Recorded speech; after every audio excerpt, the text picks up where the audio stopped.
할렐루야. 2026년 7월 1일 수요일 참소망의 아침이 밝았습니다. 오늘 저희들이 함께 부를 찬양은요. 찬송가 246장 나 가나안 땅 귀한 성에입니다. 오늘 함께 찬양하시면서 예배로 나아가도록 하겠습니다.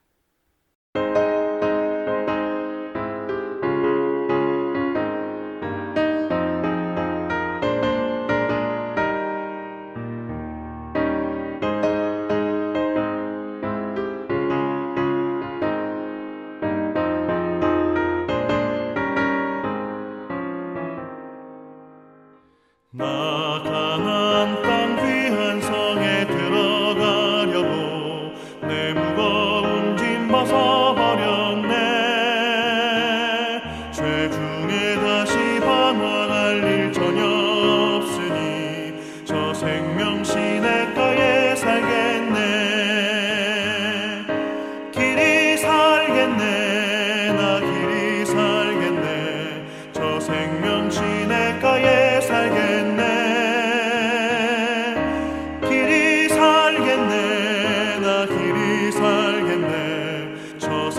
시냇가에 살겠네. 그 물과 구름 기둥으로 인도하시니 나가는 길이 형통하겠네. 그 요단강을 내가 지금 건넌 후에는 저 생명 시냇가에 살겠네.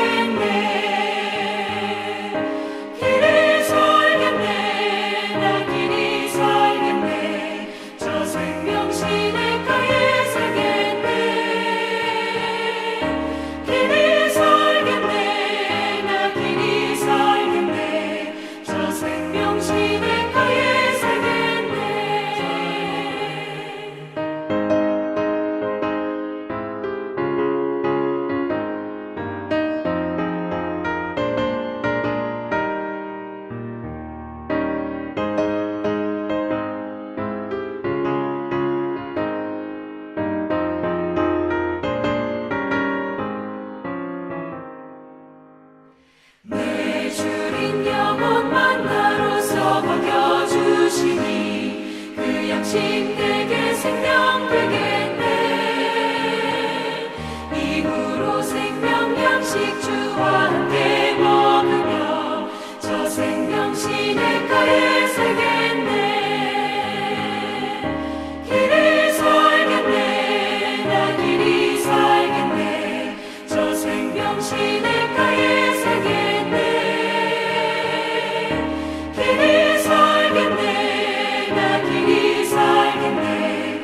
생명 시냇가에 살겠네.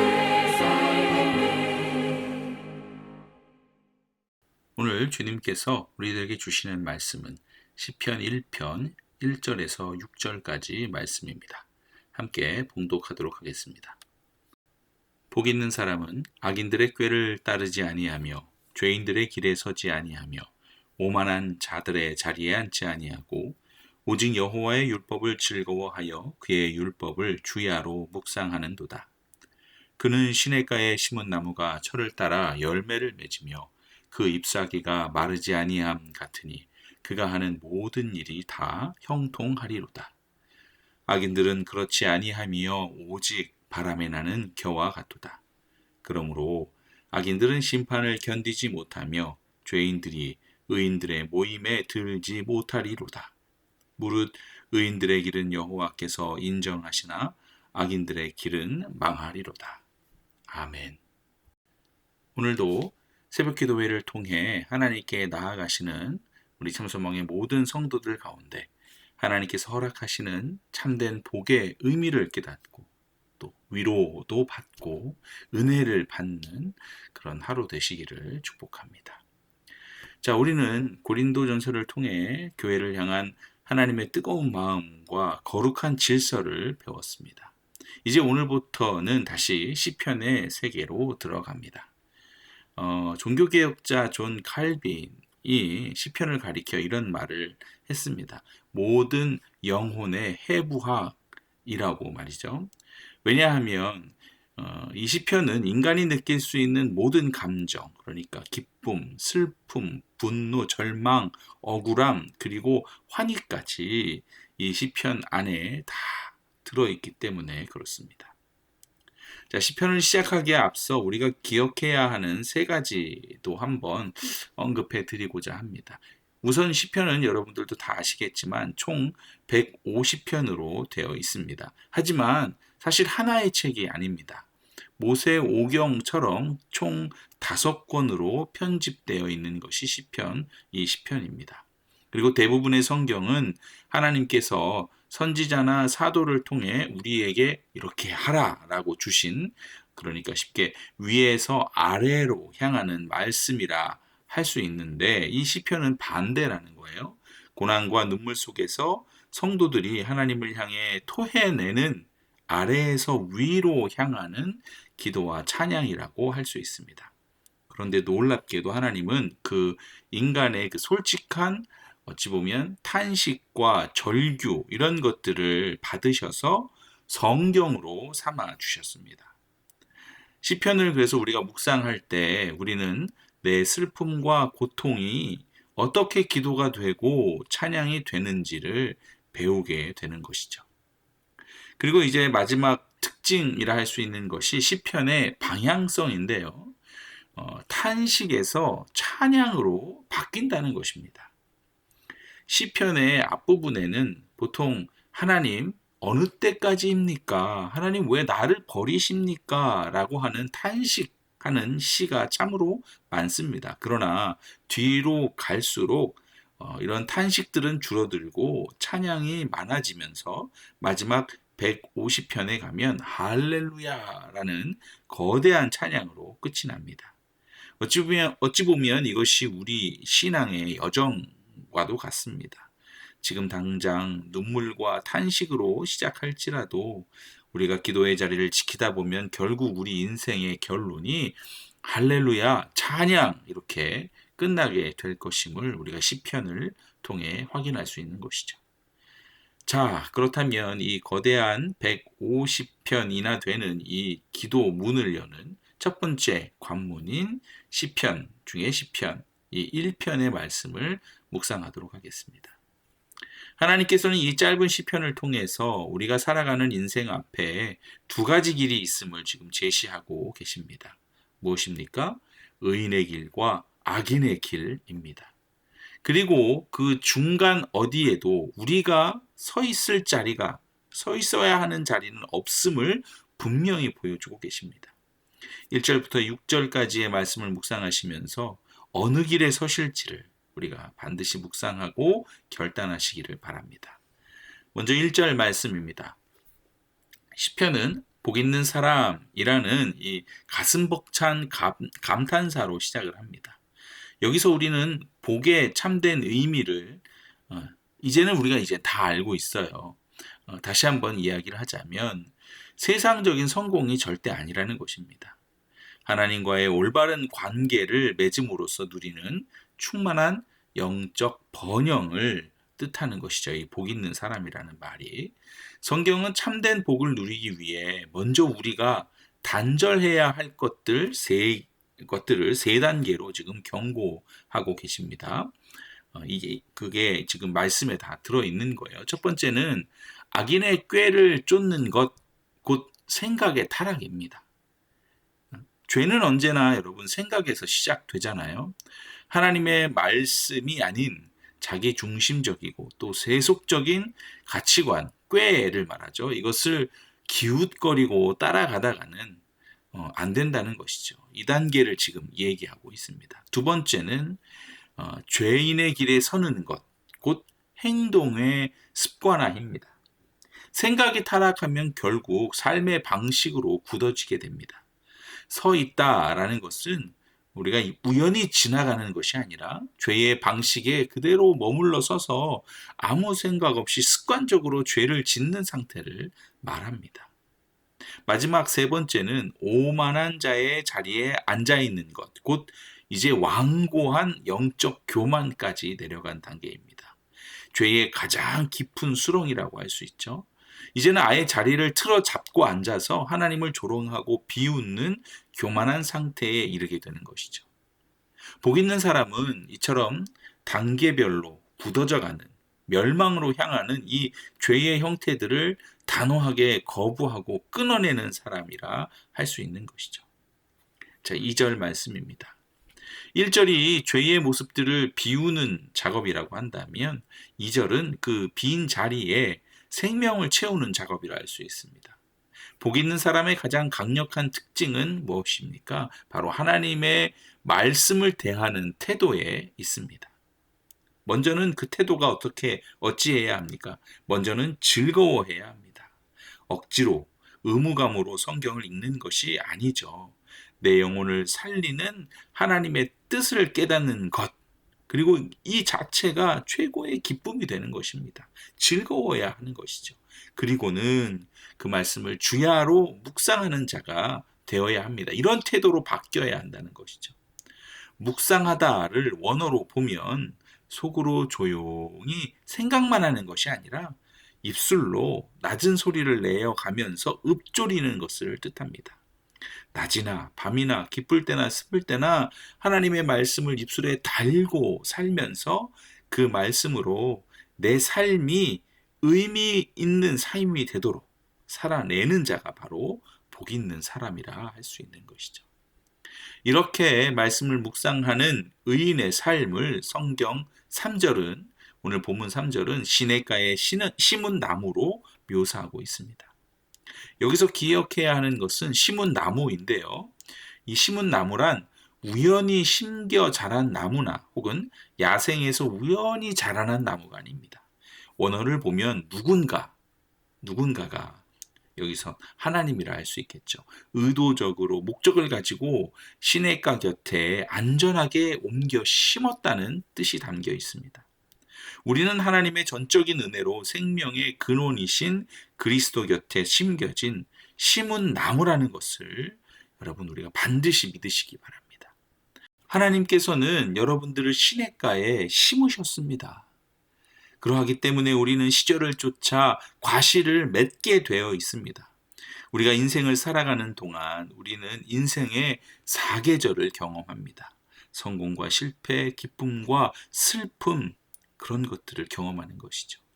그리고 우리는 성공할 때는 그때에 합당한 성령의 열매를 그리고 혹은 안타깝지만 실패나 슬픔을 경험할 때라도 또한 그때도 그에 합당한 성령의 열매를 맺게 되어 있습니다.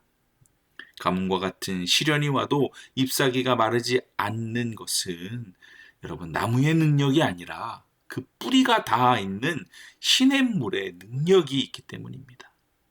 그리고 이 시냇물은 곧 하나님이 우리에게 주시는 말씀과 성령을 의미하는 것이죠. 이것이 바로 성공과 실패에 상관없이 우리가 형통할 수 있는 이유가 되는 것입니다. 그러나 악인은 절대 우리와는 다르죠. 4절에 보면 화려해 보이던 악인의 실체가 적나라하게 드러납니다. 3절에 뿌리 깊은 나무, 생명나무와 완벽한 대조를 이루는 것이 바로 바람에 나는 겨입니다. 여러분, 겨는 겉보기에는 곡식 같아 보이지만 속은 텅 비어 있습니다. 뿌리가 없기 때문에 평소에는 잘 모를 수 있어요. 하지만 인생의 환난이나 하나님의 심판이라는 바람이 불어오면 여지없이 흔들리고 흩어져 버리는 가볍고 허무한 존재가 바로 악인의 삶입니다. 세상의 유행과 사조에 이리저리 휩쓸리는 줏대 없는 인생인 것이죠. 그러므로 악인들은 하나님의 공의로운 심판을 견뎌낼 수 없습니다.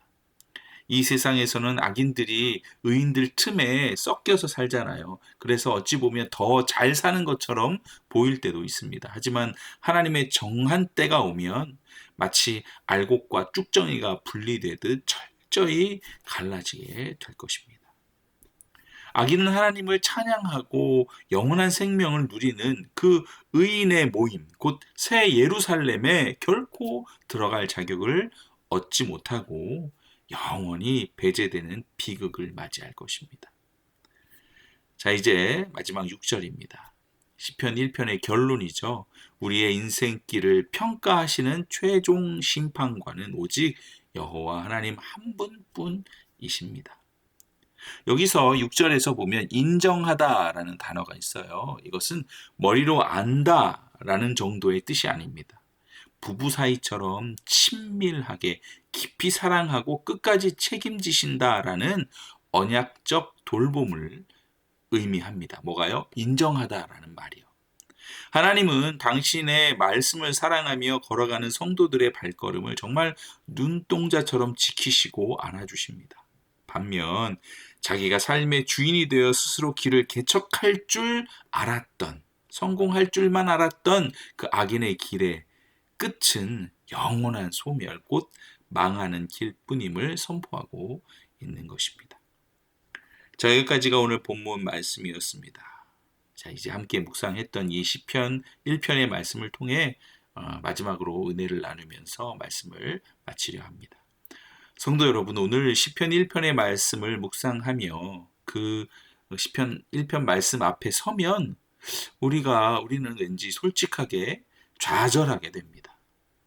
나는 과연 단 한 번도 악인의 꾀를 쫓지 않고 완벽하게 주야로 말씀을 묵상하는 의인이었던가? 이 질문 앞에 우리는 고개를 숙일 수밖에 없잖아요. 자주 흔들렸고 또 자주 넘어졌기 때문입니다. 그렇다면 우리는 바람에 나는 겨와 같은 사람입니까? 아니죠. 절대 그럴 수 없습니다. 바로 여기에 우리를 향한 하나님의 그 십자가의 복음이 있는 것입니다. 시편 1편이 가리키는 완전한 복 있는 사람은 오직 예수 그리스도 한 분뿐이십니다. 예수님은 이 땅에서 단 한 번도 죄의 길에 서지 않으셨고 오직 아버지의 말씀만을 주야로 기뻐하셨습니다. 그런데 그 완벽한 의인이신 예수님께서 십자가 위에서 우리가 받아야 할 그 악인의 심판을 대신 받으셨습니다. 바람에 나는 겨처럼 십자가에서 철저히 버림받고 찢기셨던 것이죠. 왜 예수님께서 그렇게 하셨습니까? 죄악의 마른 땅에 죽어가던 저와 여러분을 구원하시기 위해서. 그렇게 구원하셔서 생명의 시냇가이신 당신 곁에 심은 나무로 새롭게 옮겨 심어 주시기 위해서인 것이죠. 이렇게 내 능력이 아니라 예수 그리스도의 십자가 은혜로 말미암아 우리는 비로소 복 있는 사람이 되었던 것입니다. 그리하여 마지막 6절은 이렇게 선포했잖아요. 우리의 인생길을 평가하시는 최종 심판관이신 하나님께서 이 의인의 길을 인정하신다 라고 말이죠. 부부 사이처럼 끝까지 사랑하고 책임지시겠다는 언약의 약속입니다. 그러므로 사랑하는 성도 여러분, 오늘 하루 세상의 꾀와 유혹이 다가올 때 우리는 십자가를 바라봐야 합니다. 우리는 예수님의 은혜로 시냇가에 심긴 나무가 되어 있습니다. 내 힘으로 아둥바둥 사는 것이 아니라 주야로 하나님의 말씀을 읊조리며 그 뿌리에서 올라오는 생명력으로 넉넉히 승리하는, 그래서 하나님이 끝까지 책임지시는 참된 복을 누리시기를 주님의 이름으로 축원드립니다. 이 시간 함께 기도하시겠습니다. 은혜로우신 하나님 아버지, 바람에 나는 겨와 같이 죄의 길에서 방황하던 저희를 그리스도의 십자가 은혜로 구원하여 주시고 생명의 시냇가에 심은 나무로 삼아 주시니 참으로 감사를 드립니다. 주님, 세상의 깨와 유혹이 우리를 흔들 때 단호히 거절할 수 있는 영적 분별력과 용기를 허락하여 주시옵소서. 내 힘과 능력이 아니라 주야로 주의 말씀을 읊조리며 그 말씀이 공급하는 생명력으로 살아가기를 정말 간절히 원합니다. 우리 인생의 그 사계절 속에서 잎사귀가 마르지 아니하며 때에 맞는 성령의 풍성한 열매를 우리가 맺게 하여 주시옵소서. 세상의 헛된 성공을 쫓지 않고 오늘도 주님께서 친히 인정하시고 끝까지 책임져 주시는 그런 복된 의인의 길을 묵묵히 걷게 하여 주시옵소서. 모든 것에 감사드리며 우리의 영원한 생명수가 되시는 시냇가가 되시는 그 예수 그리스도의 이름으로 감사하며 기도드리옵나이다. 아멘. 자, 함께 보실 맥체인 성경 읽기는요. 여호수아 3장, 시편 126편에서 128편, 그리고 이사야 63장, 마태복음 11장 말씀입니다.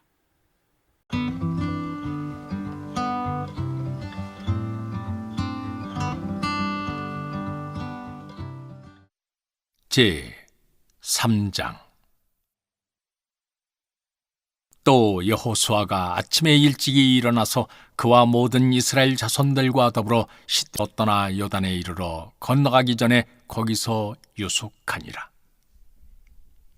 사흘 후에 관리들이 진중으로 두루다니며 백성에게 명령하여 이르되, 너희는 레위 사람 제사장들이 너희 하나님 여호와의 언약궤 매는 것을 보거든 너희가 있는 곳을 떠나 그 뒤를 따르라. 그러나 너희와 그 사이 거리가 2000규빗쯤 되게 하고 그것에 가까이 하지는 말라. 그리하면 너희가 행할 길을 알리니 너희가 이전에 이 길을 지나보지 못하였음이니라 하니라. 여호수아가 또 백성에게 이르되, 너희는 자신을 성결하게 하라. 여호와께서 내일 너희 가운데 기이한 일들을 행하시리라. 여호수아가 또 제사장들에게 말하여 이르되, 언약궤를 메고 백성에 앞서 건너라 하매 곧 언약궤를 메고 백성에 앞서 나아가니라. 여호와께서 여호수아에게 이르시되, 내가 오늘부터 시작하여 너를 온 이스라엘의 목전에서 크게 하여 내가 모세와 함께 있었던 것 같이 너와 함께 있는 것을 그들이 알게 하리라. 너는 언약궤를 맨 제사장들에게 명령하여 이르기를, 너희가 요단 물가에 이르거든 요단에 들어서라 하라. 여호수아가 이스라엘 자손에게 이르되, 이리 와서 너희의 하나님 여호와의 말씀을 들으라 하고 또 말하되, 살아계신 하나님이 너희 가운데에 계시사 가나안 족속과 헷 족속과 히위 족속과 브리스 족속과 기르가스 족속과 아모리 족속과 여부스 족속을 너희 앞에서 반드시 쫓아내실 줄을 이것으로써 너희가 알리라.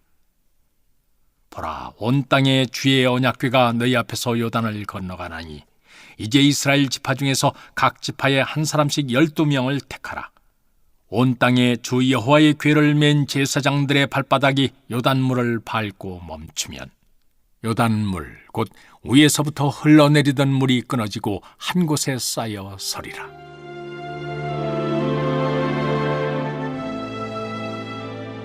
백성이 요단을 건너려고 자기들의 장막을 떠날 때 제사장들은 언약궤를 메고 백성 앞에서 나아가니라.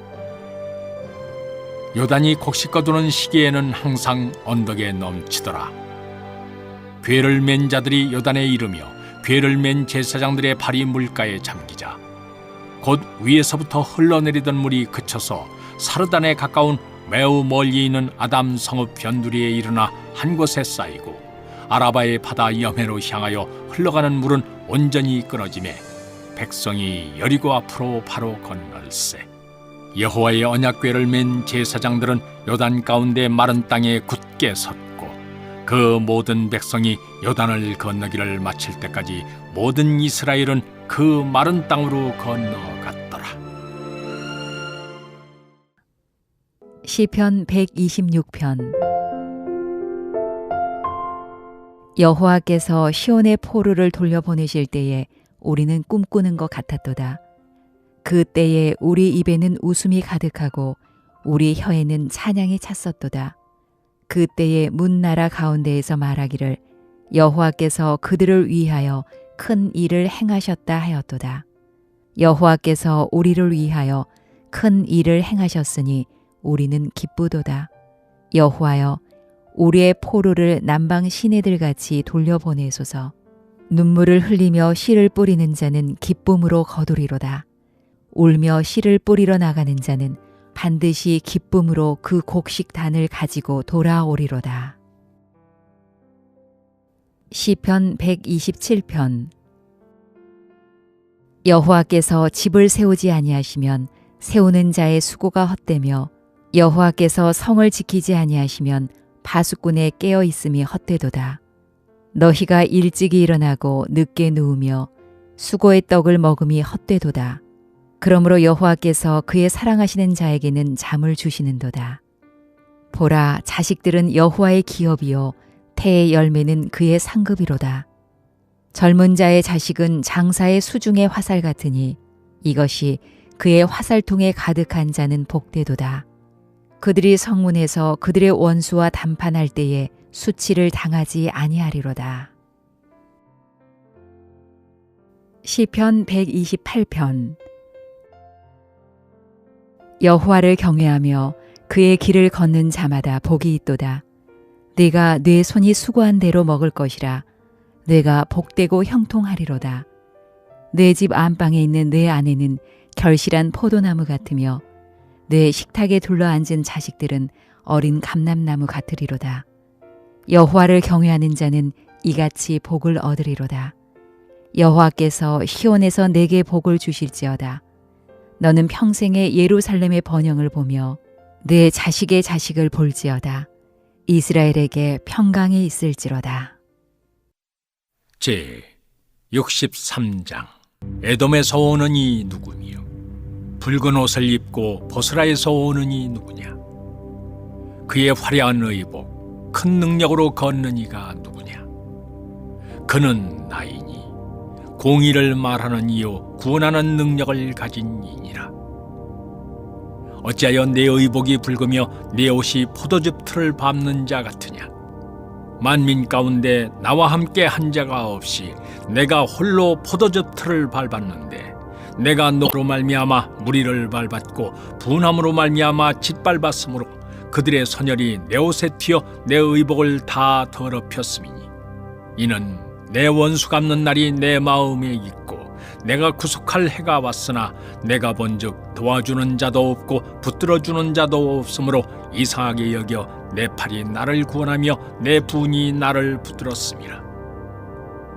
내가 노함으로 말미암아 만민을 밟았으며 내가 분함으로 말미암아 그들을 취하게 하고 그들의 선혈이 땅에 쏟아지게 하였느니라.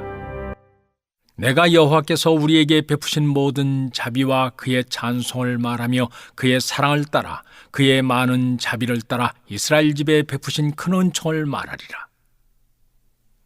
그가 말씀하시되 그들은 실로 나의 백성이요 거짓을 행하지 아니하는 자녀라 하시고 그들의 구원자가 되사 그들의 모든 환난에 동참하사 자기 앞에 사자로 하여금 그들을 구원하시며 그의 사랑과 그의 자비로 그들을 구원하시고 옛적 모든 날에 그들을 드시며 안으셨으나 그들이 반역하여 주의 성령을 근심하게 하였으므로 그가 돌이켜 그들의 대적이 되사 친히 그들을 치셨더니 백성이 옛적 모세의 때를 기억하여 이르되 백성과 양떼의 목자를 바다에서 올라오게 하신 이가 이제 어디 계시냐? 그들 가운데 성령을 두신 이가 이제 어디 계시냐? 그의 영광의 팔이 모세의 오른손을 이끄시며 그의 이름을 영원하게 하려 하사 그들 앞에서 물을 갈라지게 하시고 그들을 기품으로 인도하시되 광야에 있는 말같이 넘어지지 않게 하신 이가 이제 어디 계시냐? 여호와의 영이 그들을 골짜기로 내려가는 가축같이 편히 쉬게 하셨도다. 주께서 이와 같이 주의 백성을 인도하사 이름을 영화롭게 하셨나이다 하였느니라.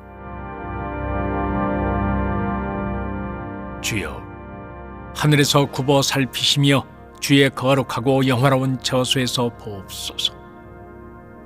주의 열성과 주의 능하신 행동이 이제 어디 있나이까?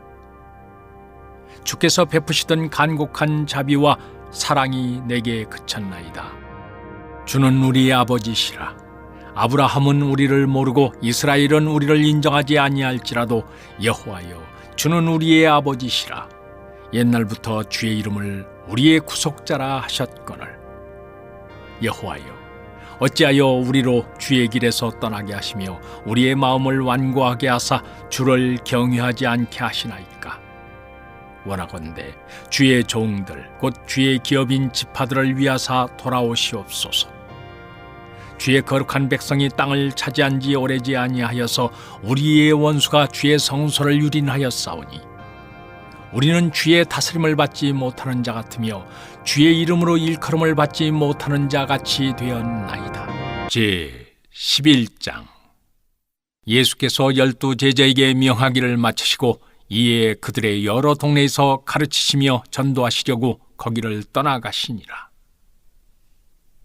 요한이 옥에서 그리스도께서 하신 일을 듣고 제자들을 보내어 예수께 여짜오되 오실 그이가 당신이오니이까 우리가 다른 일을 기다리오리이까. 예수께서 대답하여 이르시되 너희가 가서 듣고 보는 것을 요한에게 알리되 맹인이 보며 못 걷는 사람이 걸으며 나병 환자가 깨끗함을 받으며 못 듣는 자가 들으며 죽은 자가 살아나며 가난한 자에게 복음이 전파된다 하라. 누구든지 나로 말미암아 실족하지 아니하는 자는 복이 있도다 하시니라. 그들이 떠나매 예수께서 무리에게 요한에 대하여 말씀하시되 너희가 무엇을 보려고 광야에 나갔더냐? 바람에 흔들리는 갈대냐? 그러면 너희가 무엇을 보려고 나갔더냐? 부드러운 옷 입은 사람이냐? 부드러운 옷을 입은 사람들은 왕궁에 있느니라. 그러면 너희가 어찌하여 나갔더냐? 선지자를 보기 위함이었더냐? 옳다. 내가 너희에게 이르노니 선지자보다 더 나은 자니라. 기록된 바 보라 내가 내 사자를 네 앞에 보내노니 그가 내 길을 네 앞에 준비하리라 하신 것이 이 사람에 대한 말씀이니라. 내가 진실로 너희에게 말하노니 여자가 낳은 자 중에 세례 요한보다 큰 이가 일어남이 없도다. 그러나 천국에서는 극히 작은 자라도 그보다 크니라. 세례 요한의 때부터 지금까지 천국은 침노를 당하나니 침노하는 자는 빼앗느니라. 모든 선지자와 율법이 예언한 것은 요한까지니 만일 너희가 즐겨 받을진대 오리라 한 엘리야가 곧 이 사람이니라. 귀 있는 자는 들을지어다. 이 세대를 무엇으로 비유할까? 비유하건대 아이들이 장터에 앉아 제 동물을 불러 이르되 우리가 너희를 향하여 피리를 불어도 너희가 춤추지 않고 우리가 슬피 울어도 너희가 가슴을 치지 아니하였다 함과 같도다. 요한이 와서 먹지도 않고 마시지도 아니하며 그들이 말하기를 귀신이 들렸다 하더니 인자는 와서 먹고 마시며 말하기를 보라 먹기를 탐하고 포도주를 즐기는 사람이요 세리와 죄인의 친구로다 하니 지혜는 그 행한 일로 인하여 옳다함을 얻느니라. 예수께서 권능을 가장 많이 행하신 골들이 회개하지 아니하므로 그때 책망하시되 화 있을진저 고라시나 화 있을진저 벳세다야 너희에게 행한 모든 권능을 두로와 시돈에서 행하였더라면 그들이 벌써 베옷을 입고 재앉아 회개하였으리라. 내가 너희에게 이르노니 심판날에 두로와 시돈이 너희보다 견디기 쉬우리라. 가버나움아 네가 하늘에까지 높아지겠느냐 음부에까지 낮아지리라. 네게 행한 모든 권능을 소돔에서 행하였더라면 그 성이 오늘까지 있었으리라. 내가 너희에게 이르노니 심판날에 소돔 땅이 너보다 견디기 쉬우리라 하시니라. 그때 예수께서 대답하여 이르시되 천지의 주제이신 아버지여 이것을 지혜롭고 슬기 있는 자들에게는 숨기시고 어린아이들에게는 나타내심을 감사하나이다. 옳소이다. 이렇게 된 것이 아버지의 뜻이니이다. 내 아버지께서 모든 것을 내게 주셨으니 아버지 외에는 아들을 아는 자가 없고 아들과 또 아들의 소원대로 계시를 받는 자 외에는 아버지를 아는 자가 없느니라. 수고하고 무거운 짐진 자들아 다 내게로 오라. 내가 너희를 쉬게 하리라. 나는 마음이 온유하고 겸손하니 나의 멍에를 메고 내게 배우라. 그리하면 너희 마음이 쉼을 얻으리니 이는 내 멍에는 쉽고 내 짐은 가벼움이라 하시니라.